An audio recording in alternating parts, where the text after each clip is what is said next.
Guys, എല്ലാവർക്കും സുഖമല്ലേ? അപ്പോൾ ഇന്ന് നമ്മൾ ചെയ്യാൻ പോകുന്നത് കുറച്ച് വിൻറ്റേജ് ജേണൽ സപ്ലൈസ് ആണ്. അപ്പോൾ ഫസ്റ്റ് തന്നെ നമുക്ക് കുറച്ച് വരയിൽ അങ്ങോട്ട് സ്റ്റാർട്ട് ചെയ്യാം. ആദ്യം രണ്ട് ബട്ടർഫ്ലൈസിനെ വരച്ച് കൊടുത്തിട്ടുണ്ട്. പിന്നെ ഞാനിവിടെ ക്യാമലിൻ്റെ ഈ ഒരു ടൈപ്പ് വാട്ടർ കളേഴ്സാണ് യൂസ് ചെയ്തിട്ടുള്ളത്. പേഴ്സണലി പറയുകയാണെങ്കിൽ എനിക്ക് ഭയങ്കര ഇഷ്ടമുള്ളൊരു കളറാണിത്. എന്തോ ഇത് യൂസ് ചെയ്യുമ്പം ഒരു ഈസി ഫീലാണ് കിട്ടാറ്. പിന്നെ നിങ്ങൾക്ക് ഇങ്ങനെ വരയ്ക്കാൻ ബുദ്ധിമുട്ടാണെങ്കിൽ പേപ്പർ കോപ്പി ആപ്പ് യൂസ് ചെയ്യുകയാണെങ്കിൽ ഇതിനേക്കാളും ബെറ്ററായിട്ട് വരയ്ക്കാൻ പറ്റും. പിന്നെ കളറൊക്കെ ചെയ്ത് കഴിഞ്ഞാൽ ഒരു പൊടിക്ക് കുറച്ചുകൂടെ കളർ മിക്സ് ചെയ്തിട്ട് ഇതുപോലൊന്ന് ചെയ്ത് കൊടുക്കുക. അപ്പം ഒരു ലുക്കുള്ള പോലെയൊക്കെ തോന്നും. ലാസ്റ്റ് എന്തിനോ വേണ്ടിയിട്ട് കുറച്ച് വൈറ്റ് ഡോട്ട്സൊക്കെ ഇട്ട് കൊടുത്തു. കാണുന്നൊന്നുമില്ല, പിന്നൊരു മനസുഖം. എന്നിട്ട് നമ്മൾ സ്റ്റിക്കേഴ്സൊക്കെ കട്ട് ചെയ്തെടുക്കില്ലേ, അതുപോലെ കുറച്ച് സ്പേസ് വിട്ടിട്ട് കട്ട് ചെയ്തെടുക്കുക. ഇതൊക്കെ ഞാൻ അങ്ങനെ ചെയ്തെടുത്ത കേട്ടോ. ഇനി നമുക്ക് കുറച്ച് വാഷി ടേപ്സ് ചെയ്തെടുക്കാം. അപ്പോൾ ഇതുപോലെ നീളത്തിലൊരു പേപ്പർ കട്ട് ചെയ്തെടുക്കാം. എന്നിട്ടൊരു പേസ്റ്റ് കളറാണ് ഫസ്റ്റ് ചെയ്ത് കൊടുത്തത്. പിന്നെ അതിൻ്റെ മുകളിൽ കുറച്ച് ഹാർട്ട്സും കാര്യങ്ങളൊക്കെ വരച്ചു കൊടുത്തു. അടുത്തത് കുറച്ച് ബ്രൗൺ ഷെയ്ഡാണ് അടിച്ചു കൊടുത്തിട്ടുണ്ടായിരുന്നത്. പിന്നെ അതിൻ്റെ മുകളിൽ ചെറുതും വലുതും ഒക്കെ ആയിട്ടുള്ള സർക്കിൾസ് വരച്ചു കൊടുത്തു. ഇത് സംഭവം എന്താണെന്ന് വെച്ചാൽ ഞാൻ വാഷി ടേപ്പ് ചെയ്യണമെന്നേ വിചാരിച്ചിട്ടുണ്ടായിരുന്നുള്ളൂ. ഡിസൈൻസ് ഒന്നും കണ്ടു വെച്ചിട്ടില്ലായിരുന്നു. നിങ്ങൾക്കത് കാണുമ്പോൾ തന്നെ മനസ്സിലാവുന്നുണ്ടാവും. എന്നിട്ടിപ്പം ചെയ്തിട്ടുള്ളത് ആദ്യം ഒരു പേസ്റ്റ് കളർ ചെയ്ത് കൊടുത്തു. അതിൻ്റെ മുകളിൽ ഓറഞ്ച് ഡോട്ട്സ് ഇട്ട് കൊടുത്തിട്ട് ഇലകൾ വരച്ചു. പിന്നെ റെഡ് വെച്ചിട്ട് കുറച്ച് കുത്തും കോമയൊക്കെ ഇട്ട് കൊടുത്തു. അത്രേ ചെയ്തിട്ടുള്ളൂ. പിന്നെ എനിക്ക് ഇത് ചെയ്യാനായിരുന്നു ഭയങ്കര ഇൻട്രസ്റ്റ് ഉണ്ടായിരുന്നത്. കാരണം ഈസിയാണ് ചെയ്യാനായിട്ട്. എന്തെങ്കിലുമൊക്കെ ഒന്ന് എഴുതി കൊടുക്കുക. എന്നിട്ട് ഞാനിവിടെ രണ്ട് പേസ്റ്റ് കളേഴ്സാണ് യൂസ് ചെയ്തിട്ടുണ്ടായിരുന്നത്.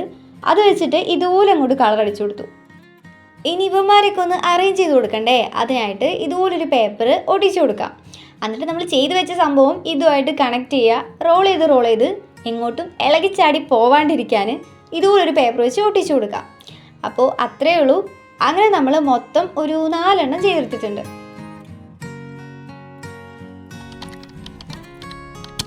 ഇനി നമുക്ക് കുറച്ച് പാറ്റേൺ പേപ്പേഴ്സ് ചെയ്തെടുക്കാം. അപ്പോൾ ഈ പേപ്പേഴ്സിന് എന്താ ഈ കളറെന്ന് ചോദിച്ചാൽ ചായയിൽ മുക്കി എടുത്തുകൊണ്ടാണ്.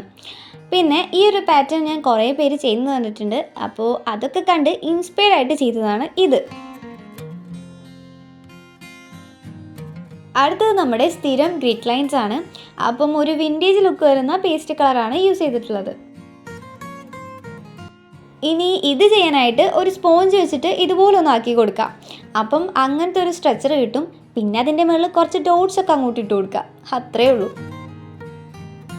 നെക്സ്റ്റ് വൺ ഈ സംഭവമാണ് എനിക്ക് ഏറ്റവും ഇഷ്ടപ്പെട്ടിട്ടുണ്ടായിരുന്നത്. എഴുത്തായതുകൊണ്ടാണോ എന്നറിയില്ല. ആകെ ചെയ്യേണ്ടത് ഒന്ന് എഴുതി കൊടുക്കുക, എന്നിട്ട് സ്പോഞ്ച് വെച്ചിട്ട് ഇതുപോലെ ഒന്ന് ചെയ്ത് കൊടുക്കുക. നെക്സ്റ്റ് വീണ്ടും നമ്മുടെ ഗ്രിഡ് ലൈൻസ് ആണ്. എല്ലാം ഒരു ഗ്രിഡ് ലൈൻ ആക്കണ്ടെന്ന് വെച്ചിട്ട് അതിൻ്റെ മുകളിൽ കുറച്ച് ഹാർട്ട്സും കൂടെ ആഡ് ചെയ്ത് കൊടുത്തു. അപ്പോൾ ഇതൊക്കെയാണ് നമ്മൾ ചെയ്തിട്ടുള്ള പാറ്റേൺ പേപ്പേഴ്സ് എന്ന് പറയുന്നത്.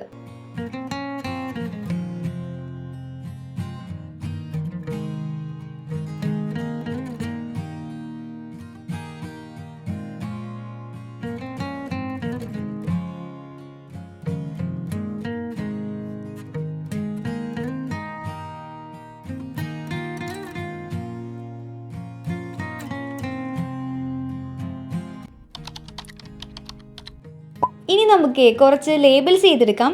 ഈ സംഭവമൊക്കെ ഞാൻ ചെയ്തെടുത്തതാണ്. അതും പേപ്പർ കോപ്പി ആപ്പ് യൂസ് ചെയ്തിട്ടാണ് ചെയ്തിട്ടുള്ളത്. അതുകൊണ്ടാണ് ഞാൻ നേരത്തെ പറഞ്ഞത് പേപ്പർ കോപ്പി ആപ്പ് നമ്മൾ നോർമൽ വരയ്ക്കുന്നേക്കാളും ഒന്നുകൂടെ ബെറ്റർ ആക്കിയിട്ട് വരയ്ക്കാൻ പറ്റുന്നു. ഇത് ചെയ്യാനായിട്ട് ഒന്നുമില്ല, വരച്ചെടുക്കുക, എന്നിട്ട് സ്പോഞ്ച് വെച്ചിട്ട് ജസ്റ്റ് ഒന്ന് കളർ ചെയ്തെടുക്കുക. അത് കൂടാണ്ട് ഞാൻ നേരത്തെ ചെയ്ത് വെച്ചിട്ടുള്ളതാണ് ഇതൊക്കെ. സത്യം പറയാലോ, ഇത്രയും ചെയ്തതിൽ വെച്ചിട്ട് മീൻസ് എല്ലാം കൂടെ ചെയ്തതിൽ വെച്ചിട്ട് എനിക്കൊരു സ്റ്റാൻഡേർഡ് ലുക്ക് ഫീൽ ചെയ്തത് ഈ ഒരു ലേബിൾസ് ആയിരുന്നു. എനിവേസ് എങ്ങനെയുണ്ടെന്ന് നിങ്ങൾ കമൻറ്റ് ചെയ്യുക.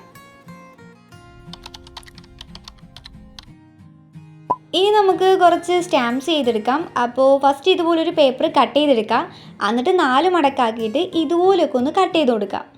ഞാൻ കുറേ പേര് പറയുന്നത് കേട്ടിട്ടുണ്ട് ഈ കട്ട് ചെയ്യുന്ന ടൈമിൽ ശ്രദ്ധിച്ചില്ലെങ്കിൽ ആകെപ്പാടെ കൊളായിപ്പോന്ന്. അതുകൊണ്ട് ഭയങ്കര ശ്രദ്ധിച്ചായിരുന്നു കട്ട് ചെയ്തിട്ടുണ്ടായിരുന്നത്. അപ്പം എന്തായാലും ഓപ്പൺ ചെയ്ത ടൈമിൽ കൊളാവോ എന്നുള്ളൊരു പേടി ഉണ്ടായിരുന്നു. ബട്ട് ശരിയായി. ഇനി അതിനകത്ത് വയ്ക്കാനായിട്ട് ഞാൻ ഈ ഒരു പിക്ചേഴ്സൊക്കെയാണ് സെലക്ട് ചെയ്തിട്ടുണ്ടായിരുന്നത്. അപ്പോൾ അതൊന്ന് വരച്ചു കൊടുത്തു, എന്നിട്ട് ഒട്ടിച്ചു കൊടുത്തു.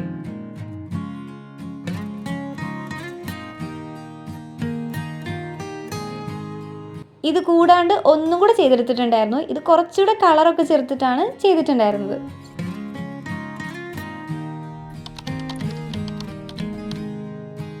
ഇനി കുറച്ച് കോട്ട്സ് ചെയ്തെടുക്കാം. അപ്പോൾ ഏതെങ്കിലും ഒരു പേപ്പർ എടുക്കുക, എന്നിട്ട് ഇഷ്ടമുള്ളതൊക്കെ എഴുതി കൊടുക്കുക. ഒന്ന് ഹൈലൈറ്റ് ചെയ്ത് കാണാൻ വേണ്ടിയിട്ട് ഇതുപോലൊന്ന് ചെയ്ത് കൊടുത്തിട്ടുണ്ട്. പിന്നെന്താ, എല്ലാം കൂടെ കട്ട് ചെയ്ത് അങ്ങോട്ട് എടുക്കുക. എന്നിട്ട് ഞാനിവിടെ ഡബിൾ സൈഡ് ടാപ്പ് യൂസ് ചെയ്തിട്ടാണ് ഒട്ടിച്ച് കൊടുത്തിട്ടുള്ളത്. പിന്നെ ഒരു കോട്ട്സ് എന്നൊക്കെ പറഞ്ഞിട്ട് ഒന്നും കൂടെ ഭംഗി കൂട്ടാനായിട്ട് ഇങ്ങനെ ഒന്ന് അറേഞ്ച് ചെയ്ത് കൊടുത്തു.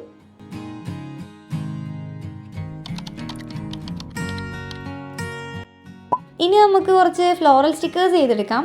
അപ്പോൾ ക്യാമലിൻ്റെ വാട്ടർ കളർ ട്യൂബ്സ് ആണ് ഇവിടെ ഞാൻ യൂസ് ചെയ്തിട്ടുള്ളത്. അപ്പം ആദ്യം ഇതുപോലൊരു പേപ്പർ എടുക്കുക, എന്നിട്ട് കുറച്ച് സർക്കിൾസ് വരച്ചു കൊടുക്കാം. എന്നിട്ട് ഈ വരച്ച സർക്കിൾസൊക്കെ കളർ വെച്ച് ഫില്ല് ചെയ്ത് കൊടുക്കുക.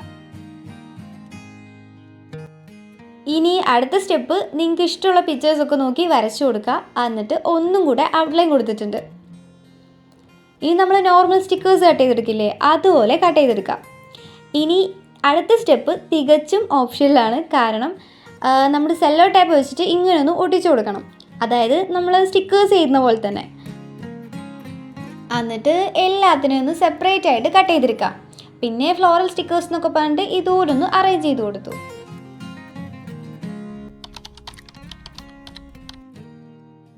ലാസ്റ്റായിട്ട് ഫ്രെയിംസ് ആയിരുന്നു ചെയ്തിട്ടുണ്ടായിരുന്നത്.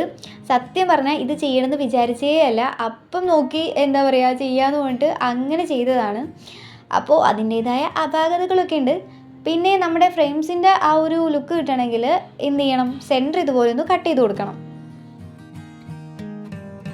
അപ്പോൾ ഇതൊക്കെയാണ് നമ്മൾ ചെയ്തെടുത്ത ഫ്രെയിംസ് എന്ന് പറയുന്നത്. ഏറ്റവും വലിയ രസം, ഈ ഫ്രെയിംസിൽ വെച്ചിട്ട് എനിക്ക് ഏറ്റവും ഇഷ്ടപ്പെട്ടിട്ടുണ്ടായിരുന്നത് ദിവനെയാണ്. സംഭവം എന്താണെന്ന് വെച്ചാൽ ഒരു സർക്കിൾ വരയ്ക്കാൻ നോക്കിയതാണ്. അത് അഡ്ജസ്റ്റ് ചെയ്ത് അങ്ങനെ ഒരു ഷേപ്പായി. അങ്ങനെ നമ്മൾ ചെയ്തെടുത്തുള്ള ഫ്രെയിംസ് എന്ന് പറയുന്നത് ഇതൊക്കെയാണ്. അപ്പം നമ്മുടെ ജേണൽ സപ്ലൈസ് ഇഷ്ടപ്പെട്ടിട്ടുണ്ടെങ്കിൽ ലൈക്ക് ചെയ്യാൻ മറക്കണ്ട.